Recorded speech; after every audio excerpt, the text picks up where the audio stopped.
say Kenny Irwin, but just before we went to break, had got by Rick Corelli for third. And then Jack Sprague also got by Rick Corelli. So I think we're going to see a good battle between Boris Said in the 44 and Kenny Irwin in the 98, and possibly Jack Sprague also. I have to wonder what kind of action they're trying to take with Boris Said to get him a better restart. Well, this time he drops back a little bit, ready for the restart here on lap 120. The pace truck is off, and boy, here goes Hornaday once again. Awesome restarts that he gets over Boris Said. Now out to the outside was a look from Kenny Irwin. But that's not where you want to make that pass. Discretion was the better part of valor there, as they said. Good call.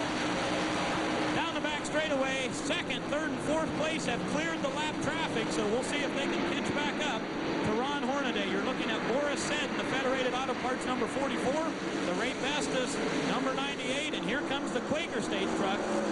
Fast Jack from Michigan is on a tear tonight here at Bristol. Take a look at our Napa field summary. Ron Hornaday has been out front all day, and there's not a lot of change here in the top five, other than the fact that Irwin and Sprague have now moved past Rick Corelli. Got Rick Crawford, Jimmy Hensley up in the top 10 now. Kelly Denton all the way up to 13th position. Brian Breffner 15th. Chuck Bounds all the way up to 12th. Bounds just keeps on clicking them off here, so a good run for the Exide Ford tonight.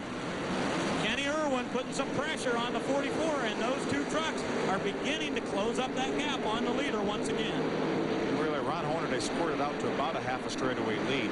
These guys are reeling them in just a little bit at a time. Mike Bliss off the racetrack. You see Bob Keselowski a number of laps down after that major contact over in turn number 4. Yeah, Mike Bliss actually just got back on the racetrack about a lap ago. So can he salvage some points tonight? That's the big question. Well, they've got him back out there, but he's certainly not where he would like to be here at Bristol. Well, here goes Kenny Irwin.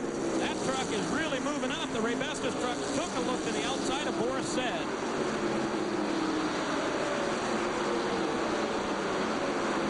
It looks like they're not able, Jack Sprague's not able to stay with them right now. He's got about 3 truck lengths behind, and he's not able to keep the pace that they're running. But I think you're right. I think Said in the 98 made contact, and down the front straightaway goes Jack Sprague spinning, but he just barely touches the front wall, and I don't think that's going to hurt the Quaker State truck too much. He's back underway, and no caution. Ladies and gentlemen, no caution here at Bristol. What a tough break for Jack Sprague, and he's still squirrely. I think something happened to Boris Said. He went in the corner, the truck wiggled, he went up high. I'm not sure exactly what it was, but Jack Sprague had nowhere to go.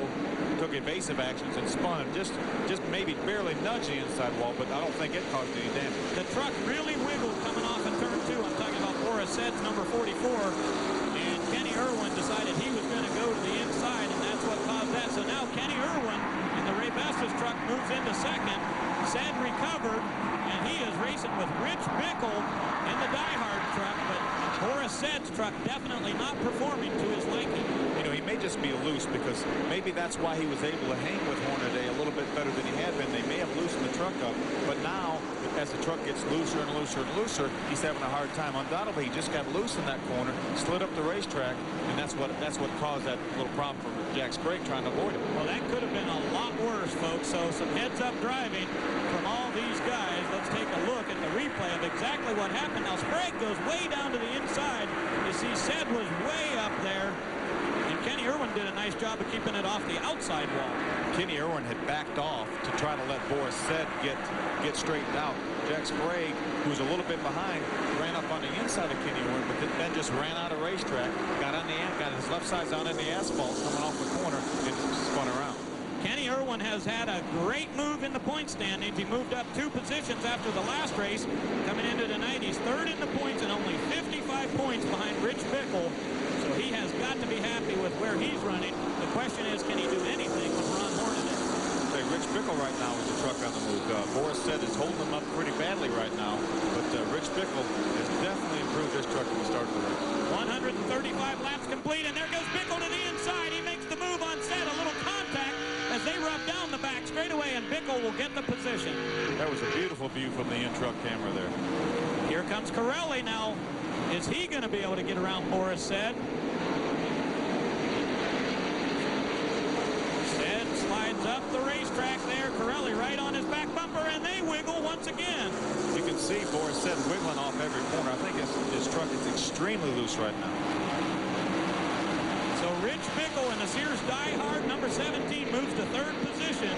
So a bit of a change in the running order, and on the front straightaway, Ron Barfield slides sideways after making contact with the inside wall. Number 55 has crashed. Looked like, I think he hit the outside wall coming off the corner and then slid down the racetrack. Let's take a look at what happened.